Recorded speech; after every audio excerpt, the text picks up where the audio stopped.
Welcome to 2-Month Review, the weekly podcast from Open Letter Books and 3%, in which we take one book, break it down bit by bit, talk about it, analyze it, have fun. This season, we are doing Kjersti Skomsvold's Monsterhuman, which is a book that is translated from the Norwegian by Becky Crook. It was published by Delphi Archive Press a few years ago, and today we'll be covering pages 92 through 143. And if we're going to use your introduction, Brian, this is a chapter in which a person gets better, and then there's a part where that person goes back in time to remember how they got worse. It's a circle. It's a circle of disease. Yes. So how are you doing? Yeah. This is great. Chad from Open Letter, joined by, as always, by Brian Wood, author of Joytime Killbox. Yeah, I'm doing great. I had a lot of fun with this one because it deals with all the neuroses of writing, and who doesn't love hearing about your own work that you do, right? Like, this is one that's super funny because it is. I feel like these parts are ones that hit you the most. Like, you have a book coming out in like 2 months, and like this is all like that neurotic writer stuff, like all like right in your face. Yeah, I'm terrified. But I told my class about it the other day too, where there'll be moments where like, I don't really like this very much. This was a bad idea. And then you, maybe because it's too close, then you give yourself a little bit of distance from the work, and you see it again. You're like, hey, it's not so bad. This could be okay. Oh no, this was a bad idea. This is awful. And then I don't know. You just wake up at night sweating. Who cares? So I have a follow up to something we talked about last week. We were talking about the difference between author, writer. What was it? Was it just those two, or was there a third one? Yeah. I was talking about a panel where I was the only one that said writer on it, and everybody else said author on it, and I immediately felt like I'm not good enough to be here. Okay, so because I'm just a writer. Everybody else here is an author. So I'm proofing The Dreamed Part by Rodrigo Frazan right now because we have to have it to the printer by like Monday, so it has to be proofed by like Friday. And I started, a few hundred pages. I started on Sunday. I have to read 100 pages a day, which I've done twice so far. So today will be my third day. I'm making it. It's a process, but there's a whole section in there. And this sort of ties into the 2-month review because we will do that after we do Ducks Newburyport, so that everyone gets the second part of the Frazan trilogy. But there's a part where he talks, the author from the invented part talks about how even now that he's not a writer, he's an ex-writer, but he's always going to call himself a writer. And forever, he'd only written down profession of writer. So he chose to use writer and never author. Yes. So there you go. Good. No, I'm the same way. Backs you up. Good. Because it's kind of like I was watching comedians in cars getting coffee on Netflix. And there was this part where Jamie Foxx talks about where he calls it his fame face. Like, you get a little bit of money, you start getting fat. Right, like you're living well. Start wearing maybe a little bit too much leather, and then you got like bad at comedy. He started bombing because he was like talking jokes about, man, how about Range Rovers, huh? It's not very funny anymore. So then when he won an Oscar, he gave it to his manager. He's like, I don't want to touch this. I don't want this near me. Like, it'll mess me up. So yeah, I always thought about like, I want to be a writer because I always want to be writing, whereas an author is somebody who has written. Right. And it's like, no, I like the idea of always moving forward, writer. Yeah. And it's in here too, where she talks about she's really nervous to tell people she wants to be an author. Yeah. Because there's something, I don't know, it feels pretentious to be like, oh, what do you do? I'm an author. Well, what do you really do? I work at Starbucks. Yeah. Yeah. I walk dogs. Yeah, exactly. What do you actually do to make money?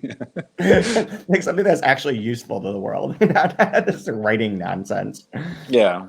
Oh, man. That's funny. No, I totally identify with what Kjersti does in here and what Rodrigo's doing in his book, for sure. It sounds like it's wild to read that book again in such a condensed time frame, because like I read it over like a month when it came in as a manuscript, like 20-30 pages a day, because it's long. To read it all, like knowing what the sort of scope is, to read it all like poof, in 1 week is a wild trip. Like, it's mind-bending. It makes sense why I haven't got any weird baseball texts from you this week. So like, I get it now. It's because you're working. You're actually working. I do have a baseball digression that I think can tie into this. Okay, so I'm going to tie this into Monsterhuman, because one of the things that goes on in here, aside from like her going back and forth on like being excited to write and being nervous about writing and like This was an amazing section, by the way. I loved it. I did too. Really, really fun. I really liked. So I know, I know as we found out that you didn't read the second one before here, the second part that we're going to talk about. But the two of these put together, as you'll see, work really well, and it's kind of amazing. But she goes back and forth with like her nervousness. There's like a line on 93 where she's like, God damn, I can't wait to wake up tomorrow. That's when I'm going to read through the book again and try and consider both the plot and the comma rules at the same time. She's like excited about her writing, but she's also sort of like shown in Codex is like myth building around her sense of author and becoming an author, becoming a writer, and becoming and who that person would be. And she's in control of her own myth here of like what she's telling us. We're taking at face value as like this has been her life. So when you get to the second section of this part, the lock, it goes back in time to when she first goes to college and can't make it through. So it's like she's going to tell us what that experience is like in choosing those things. So you've heard me say this before, but I don't believe in Babe Ruth. I think that Babe Ruth was a person who was good at baseball. However, a lot of things that were said about him are just myths because people wanted a great American hero. And so they all sort of colluded, newspaper people, radio people, to create this idea of Babe Ruth as this like gigantic force because there was no way that you could check it. You were just dependent upon these people who are writing things for newspapers, who are like, I've been in the Hall of Fame. They have like, here's a 550-foot home run from Babe Ruth, and it's a drawing of the stands and a line of where the ball went. And it's like 550 feet. Like, what the fuck is that? There's nonsense. This parabolic curve, drawn in with a black pen by some journalist who's definitely doing whiskey and gin as he's like writing. No, that's the same thing with Mickey Mantle's 600-foot home run that was in a lumber yard somewhere, and like whatever. We want these myths. So the Babe Ruth one, what's funny is I got new information about this that is really interesting. And even if you don't like baseball, this is great about like media in our media times right now. So the big article that everyone knows about like Babe Ruth's history is this like serialized, like 12 or 14 part thing that was serialized in this newspaper. It's tens of thousands of words long about Babe Ruth's history. The writer who wrote that met with Babe Ruth for less than 15 minutes one time and then wrote the entire thing after that. But then Babe Ruth was interviewed on a radio station in Pittsburgh, and the interview was scripted. He was given his responses to say to the questions when he went into the studio to say it. Okay. So they gave him the script of how he's going to answer all the questions. And the radio person was like, hey, welcome to Studio Babe Ruth. And he froze and he just went mute. So the guy grabbed the script from him and did a different voice and just read the answers to Babe Ruth's interview in a different voice. And there were, afterwards, people were like, babe, you're so great on the radio. You have like a really smooth delivery. But like all of it was bullshit.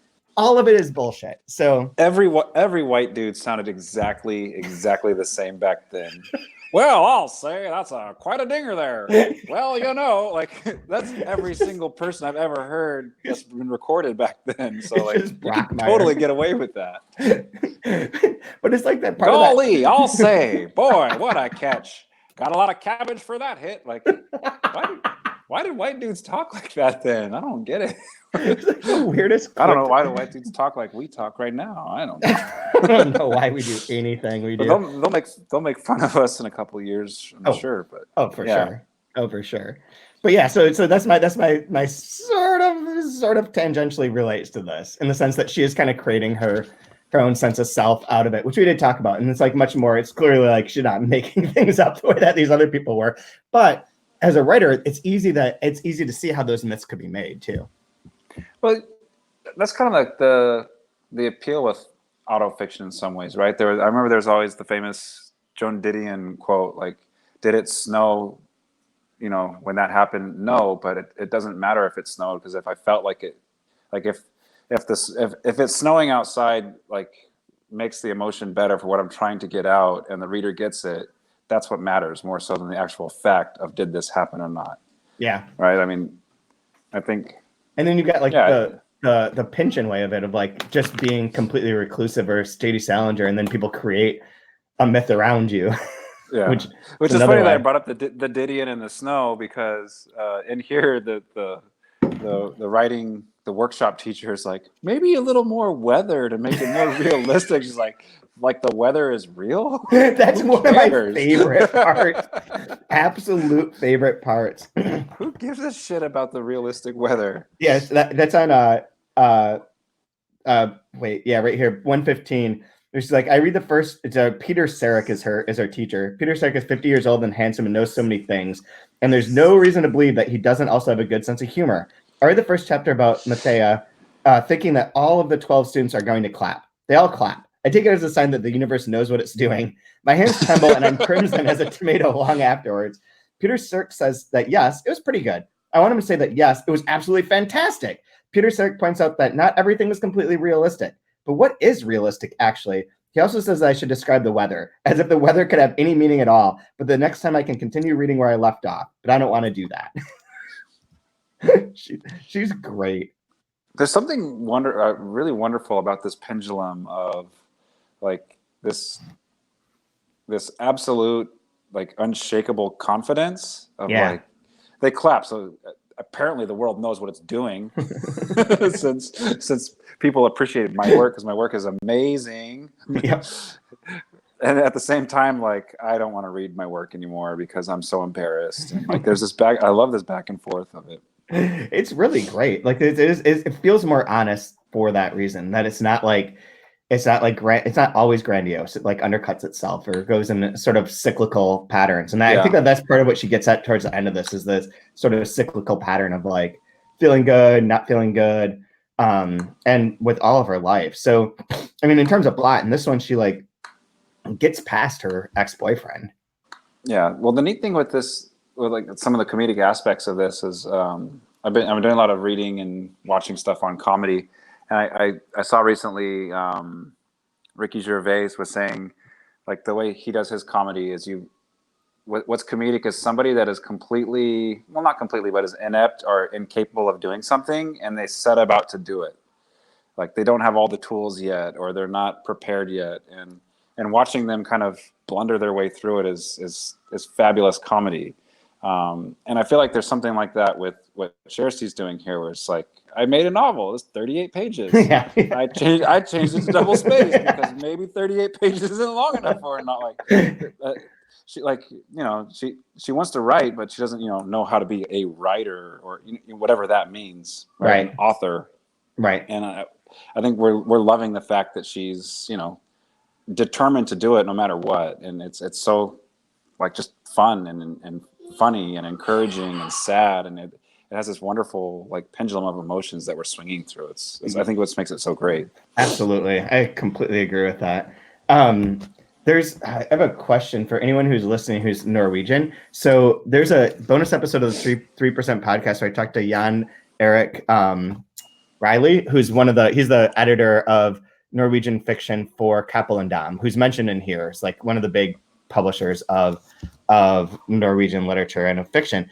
And when I was talking to him, he mentioned, I had found this interview where he compared all these Norwegian writers to American counterparts or world counterparts, like like this person equals X plus Y plus Z. And it was pretty funny. They're very funny. And like, he's like, yeah, those are all pretty accurate still. But one of them was for Stig Sederbakken, and he mentioned Antony of Anthony and the Johnsons, who's mentioned here in 96, where she's like in love with the Anthony and Johnson CD. She gives it to Eric. She goes to see him in concert.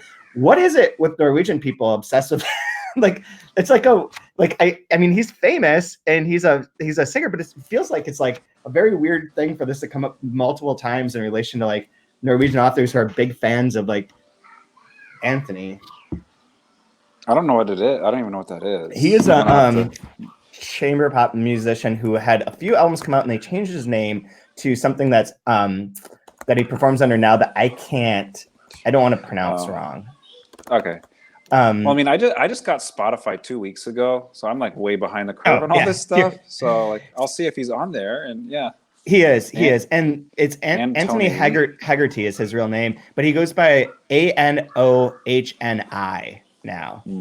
What kind of music is it? Just pop music? It was like sort of more croony, the early ones, but the Anohni, the new ones, are a little bit more. How would you say, like? A little bit more electronic and a little bit more, I don't know. I hear it refers to as art pop, which I guess that's a term. Sure. Okay. Whatever. It's a little bit more electronic and a little less chamber poppy. If any of those words make sense, but I'll use it. I'll use the beginning of whatever song it is that she loves on here. I'm curious because it's good. as a publisher, just to as you're talking about music and pop music and stuff. I've been very interested and been following this lawsuit that's happened between the Christian rap group. I think they're called Joyful Noise, or the song was called Joyful Noise, and they won a lawsuit for like $2.8 million for Katy Perry's song Dark Horse because it was similar. Oh, I kind of remember seeing something about this. And the defense for Katy Perry's legal team was like, this song is so basic. Like there's nothing original in this song, so how could we have copied it? Like their defense is, wait, this song isn't good. We're not going to give you money. but they ended up losing.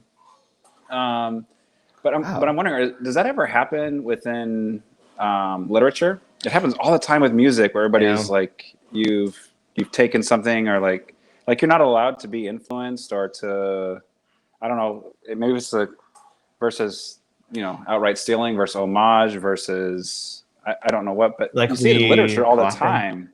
I know. Yeah. There's always those lawsuits of plagiarism. Like Burroughs is mentioned in here. So I was thinking of like the cut technique with Burroughs, or like Acker would use the cut, and that's okay. We're okay with that. Or, I know there's some legal ramification where you have to cite it in your work, but that doesn't seem to happen the same way it does in music, does? No, I don't think so at all. I mean, there are every once in a while you hear about those like plagiarism lawsuits, and I don't think I've ever heard one that like was awarded to the plaintiff. Like there's like the J.K. Rowling got sued by that person who's like, I wrote this exact same thing as Harry Potter. She was traveling to the U.S. when this book came out. It's clearly like an analog, and like that lawsuit got thrown out. I think it's very hard to prove plagiarism for books because there's too many elements, right? Like there's too many things that are in the air that are easy. But with music, maybe because you can be like, this arrangement of notes is exactly the same.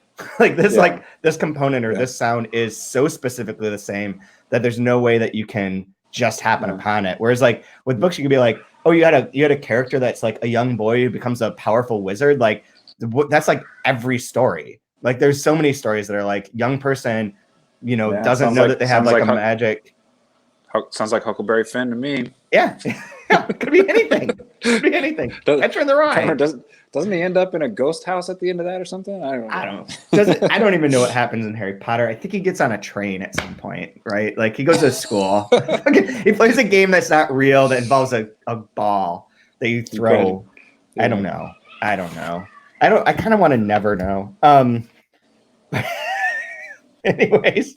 So there are two things in here that I found as like, when you're talking about references, they were very interesting to me. So we have some of our normal ones, Anthony and the Johnsons. We have Uncle Tom's Cabin. We know that. But then there's like a reference to Indoor Bandy. Do you know what Indoor Bandy is? No idea. It is a game. It is like floorball played inside in the winter. Floorball, more like indoor soccer, or would it be no, like field hockey. Field hockey. Like field hockey, but indoor. And that's pretty cool. That's fine. But the one that was more stunning, which I'm embarrassed to have looked up, and I'm pretty sure I'm on a list now, is on page 104, where it says, the speech I'm writing is my revenge for everything that I didn't like about the previous year. In the news, there's a survey about which person has meant the most this year. The Pocket Man pedophile has a lead over the Pope. So no one should feel too inferior if one isn't very popular and doesn't make it into one of these lists. Okay. Yes, I'm like, what is a Pocket Man pedophile? Do you know? The Pocket Man pedophile is a man named Eric Anderson, who was a child molester. He was born in 1952. He was arrested in 2008 after being accused of molesting hundreds of children since 1976. He was released in 2014. Lord. Yeah, he was released in 2014. And they referred to him as the Pocket Man or the Bandage Man. And do you want to guess why the Pocket Man? I'm guessing he had a hole cut in his pocket so he could stimulate himself in public. No. He had a hole in his pocket so that he could ask people to help fish out his keys. Oh my goodness! Why are you reading this to me, man? Because I looked it up. Oh look, here's my daughter. Hi. Pocket Man. Yeah, Pocket Man. Well, initially I thought it was like some sort of like retro advanced reference to like Kim Jong-un or whatever in like a Trump fight. But oh man. So unless she right on cue, of course. Right on cue. Anyway, so there's a few other things in this part about her writing, which I think are fun. Like there's the bit about where the agent is recommending that Keppel and them go ahead with publishing a manuscript. They don't want to, but I don't care so much about all that. All I can think about is the fact that someone has actually read her book. And then on page 108, but is it worth the read? I asked Dad. It's better than a lot of other things that are published, said Dad. This isn't saying much, but it still makes me happy enough to set a new record with my soccer tricks. There was just before that too. Mom says that the neighbor will take offense. I wrote about a man who abandons his wife for an accountant. Mom also says that if I have any readers, they'll be deterred by my long sentences. Encouraging parenting. Yeah. Well, that's a little long. You know, I don't know if I want to read it. I have a question about publishing, because this came up when Lena Wolf was coming through Rochester, and we got to hang out and talk with Lena a little bit. Which I forget who published. Was her book originally published in Norway? Lena Or Denmark? Yeah. I think so, because I know she lives in she has I believe she has a Spanish husband. I think they live in Spain, but her book was originally written Swedish, Norwegian, Swedish. Okay, and it was a Swedish publisher that published it first. I believe so. Okay, but like I remember when I was asking her about kind of her publishing journey, because I always like to hear about how people broke in, and you know, because everybody has their own kind of path into publication. Mm-hmm. She was like, yeah, I sent it to the publisher, and then a couple of weeks later they got back to me and said, yeah, we'll publish it. I was like, really? That's how it works there? She's like, well, it's a lot smaller than how publishing is here. And it was the same thing with this, where like you just mail your manuscripts. Yeah. Like put papers in an envelope and mail, like, I'm gonna mail this to HarperCollins. Dear HarperCollins, here's my book. Like, is that how it? Is that really how it works in some of the overseas publishing? Yeah, I think it's a little different now compared to like 10 years ago. But but I think that's it. That's still just generally one of the ways. Like they just like everyone's in touch, everyone's like close together. So when she mails it in, they email back to her like, hey, we received it. Yeah, that is amazing. That is incredible. Yeah, they don't know nicest. Wow. But yeah, it does lead to other word problems. So there's one section here. Hold on, I'm gonna because you get that as well, don't you? You get people that just out of the blue mail you manuscripts. Well, like that one guy who sent us the thing yesterday that wants us to proof his and tell him what's wrong with his Bengali book. You just like sent us his book so he could get some constructive criticism. Yeah, we get some, and we get other things that are submitted through Submittable, and like people just mail stuff. No, it was just in Bengali. Translated? No. So out of your office of 3, how many of you are? He's looking for parts for people to criticize. Like he was asking for advice. So like that's a step forward. It's a recognition. Okay, so I have to tell, I'm going to do this, and I hope that Becky doesn't mind, but Becky Crook sent us a message with information about some of the games and translation things that she had in this that were tricky. And one of them came up in this section. It's on page 113, where at the bottom of 112, beginning of 113, she's at a party. And she's like, this is this guy. And then she says, throughout the entire party, I sit with a queasy feeling. I have this feeling that surfaces when I am pretty, that I should use my prettiness for something. The crocodile hunter is dead, by the way. I started to cry when I read it in the news ticker, and I pound my hand on the table. The others wonder why I'm pounding the table and crying. Okay, so Becky said there's some of the funny puzzles that she had to figure out which never really made it in the book. So at one point, the narrator, Kjersti, is sitting in a bar with their friends and or colleagues, and while they're conversing, a television news program in the background announces that a crocodile hunter has been killed. And Kjersti blurts out in English, sad, sad, sad, and then writes, and then everyone wonders why I am suddenly talking about sperm. This is because the Norwegian word for sperm, sad, is pronounced like the English word sad. I couldn't quite figure out how to do this in translation without going into an explanation about how she's speaking Norwegian 1 minute, English the next. Felt like a longer explanation would take away from the momentum of the story. So I believe this got cut, although I can't remember now. It did get cut, Becky. It got cut, but it's right here. But that's an interesting little little bit to know as a background that was another set of another layer of joke in here that I don't know how you would do that in English either. I have no good solution. It wouldn't work. Yeah. Because again, here's another thing I learned from watching that program about comedy. They said comedy is like when you see the train going by on train tracks, and there's that one empty box where there's no car, and you're trying to jump your motorcycle through the empty box on the train going by. So like if it goes past, like you don't get to jump the motorcycle. So like with that joke, trying to do the sperm joke and then explaining it, it's like, nope, you have missed your window. Like the comedy will not work there. Like it absolutely will not work.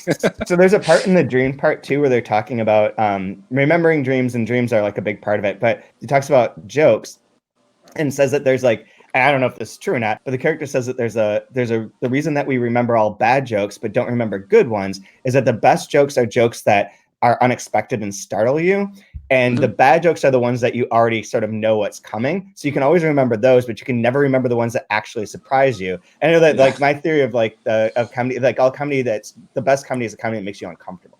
Like if you don't feel a little uncomfortable, it's not going to be funny. Like you have to be walked into that, otherwise it's just like a pun or whatever. But yeah, so that it's funny, like the idea that you can't remember any good jokes. You don't remember the shittiest ones. Well, speaking of Crocodile Hunter, I saw that the Miami Marlins got in trouble, I think it was last week, because they were tweeting at the Tampa Bay Rays, telling them like on Twitter, like, you need to get offline. You are literally the animal that killed the crocodile hunter. They're like, that is so distasteful. I can't believe you. Like, your mascot killed Steve Irwin. Like, you need to go. You need to get out of here. I really want to envision that like, so I've been trying to stay off Twitter, but like with all like the brands, like how every corporation, every brand has its own like voice. Like, is that Arby's is always like stoned, and like Wendy's is always like snarky. They all have like their corporate voice, as if like these monolithic brands have some sort of personal identity. But I want to imagine there's like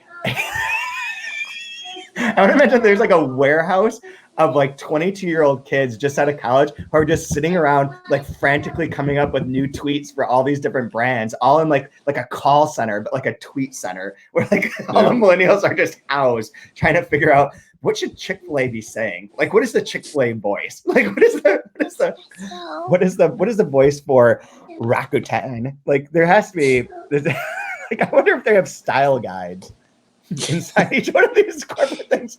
So when they replace these people who are like the main tweeters, they have like some sense of like who the character is of this brand. The style guide it's for insane. Arby's. How can we make a horse shit tasty and cool? Yeah. Well, it reminds me of, there was were you alive when the Dunkin', I think it was Dunkin' Donuts, would have the time to make the donuts guy?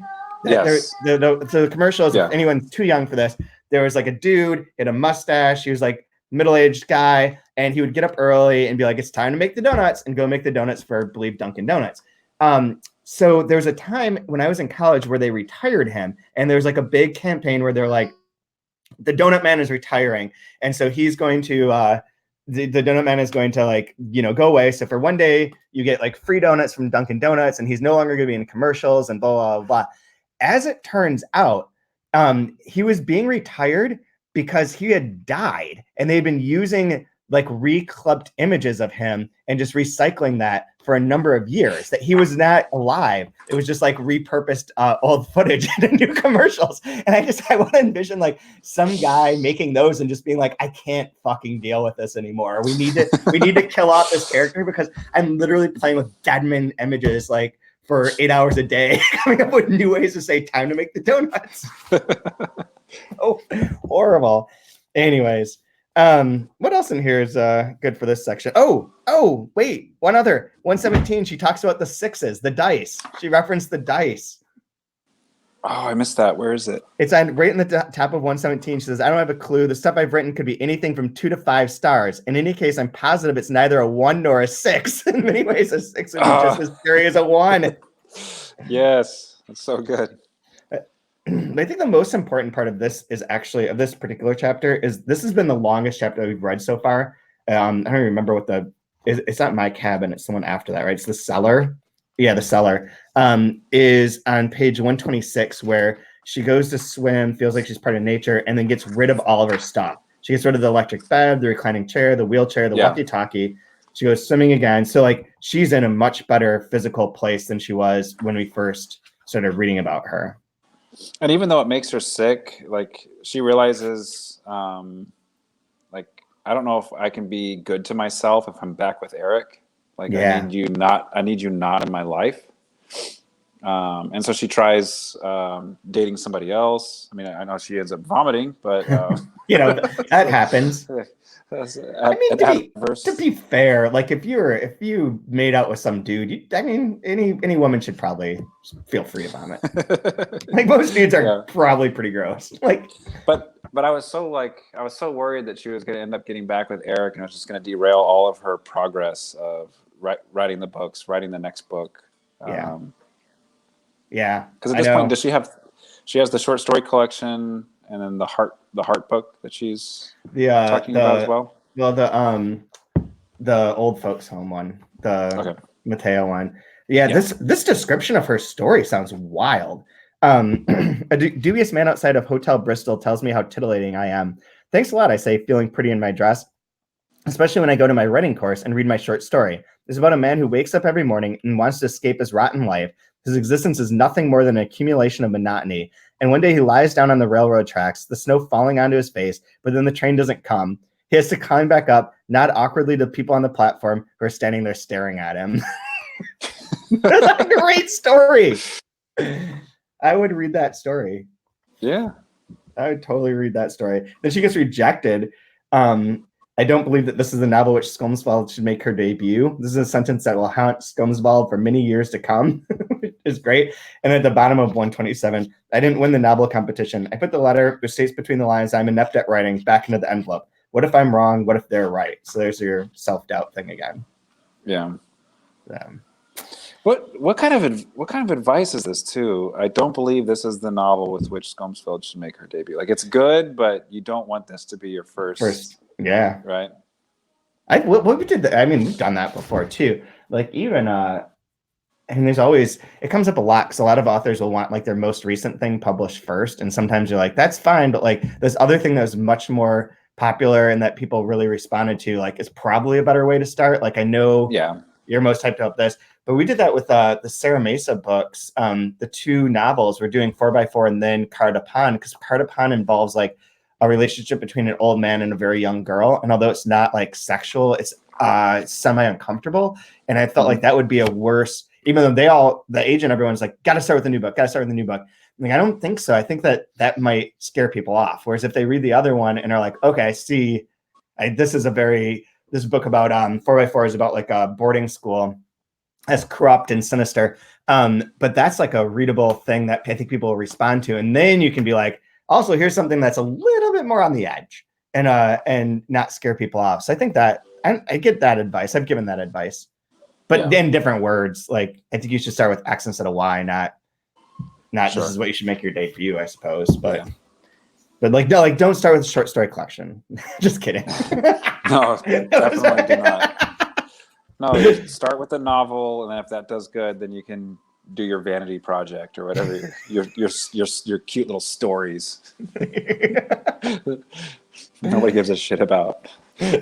So the thing that's fun about switching this, so 129 ends with, maybe I just have to start over again. Maybe I'll succeed the second time around. Maybe the story about Kjersti is a circle. Then goes to the loft, which it took me a while, maybe because I just didn't remember things, but I was like trying to figure out what's going on here. But this goes back in time to when she's 20 years old and she's going off to college to study computer science.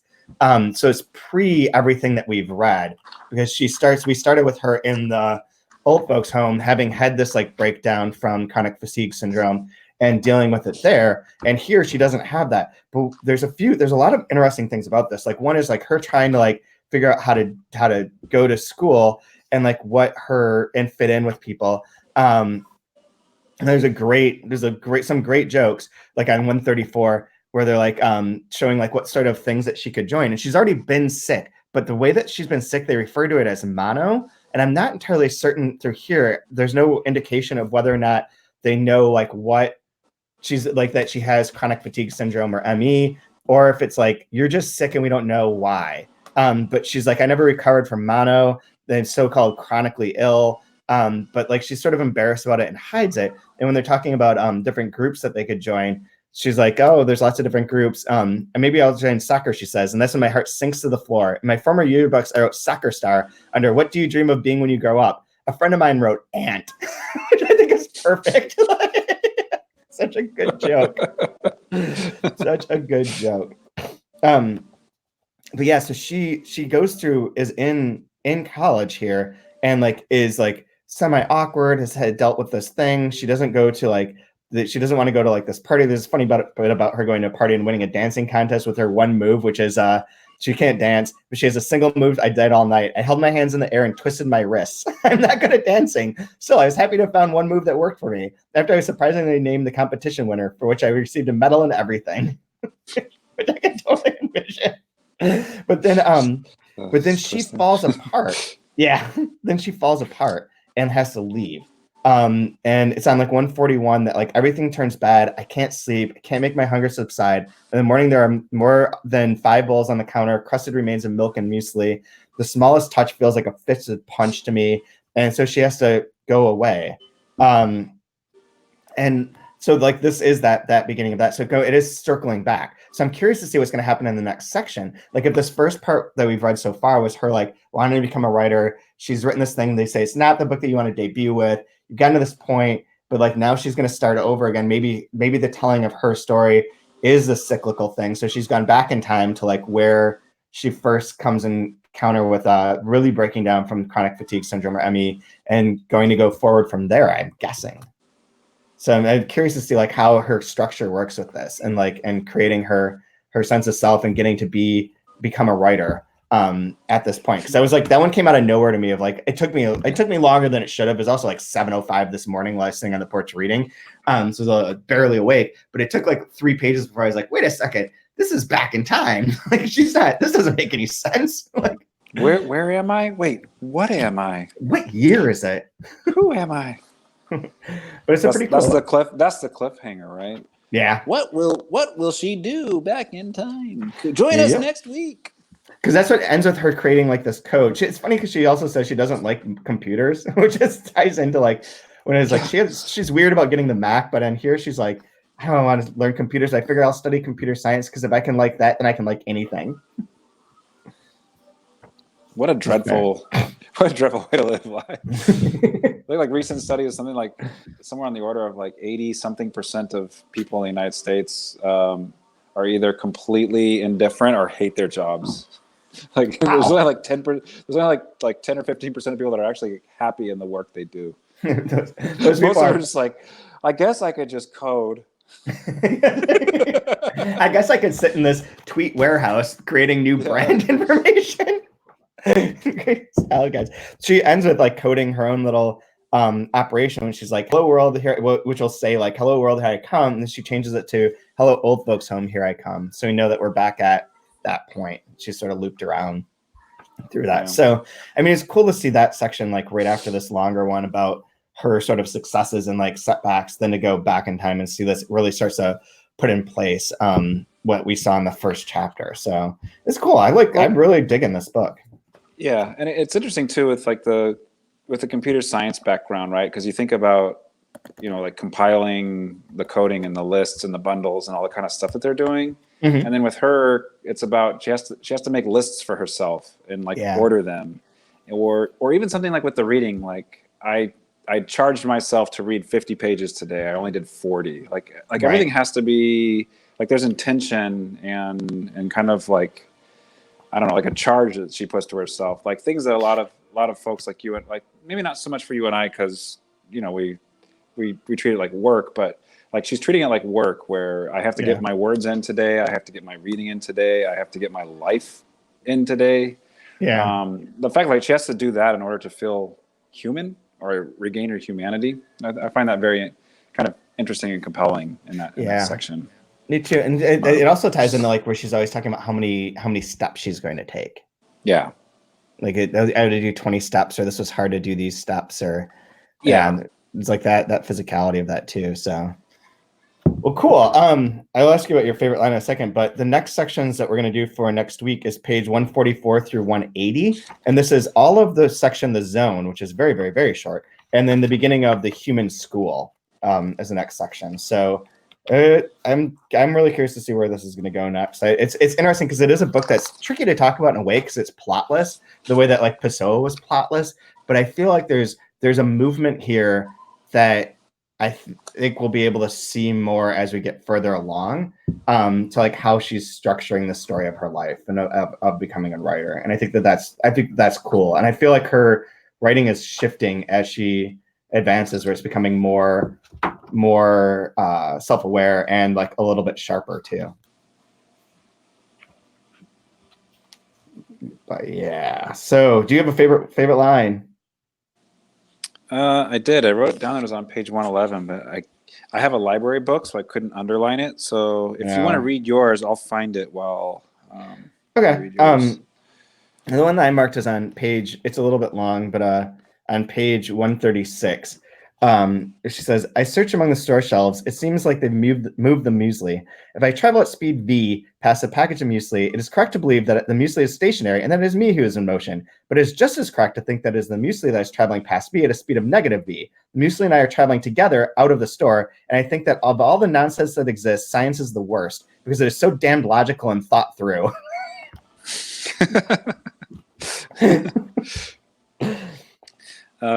There are several things I liked on 111. One, she calls, I heard Florence Nightingale was a bitch. Maybe that was the ME, but that was funny. No one has perfect skin, says the psychologist. And then she says that I have to write, quote, pretty enough on my mirror with red lipstick. I don't have red lipstick, but I tell her I can write it on a Post-it note instead. I love that because in the next line is she tells you about a teenager whom she's treating for bulimia. Yeah. I just like that idea. Like, oh, just take lipstick. Like, I could do it on a Post-it note because I'm an author. Like, I don't have red lipstick. Screw you and your lipstick on the mirror. Like, I'll write it down. Oh man.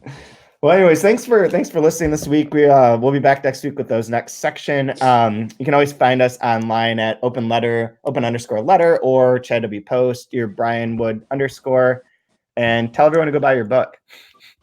Yeah, go buy the book. If not, just to like let me know that it's not great. I would love to hear back all the negative feedback you possibly could have. Bring it on. It's at boaeditions.org. It's available for pre-order. It comes out in October. So perfect. Yeah. Good. Okay, well, we'll talk soon. We'll talk next week. Hold on. This one is a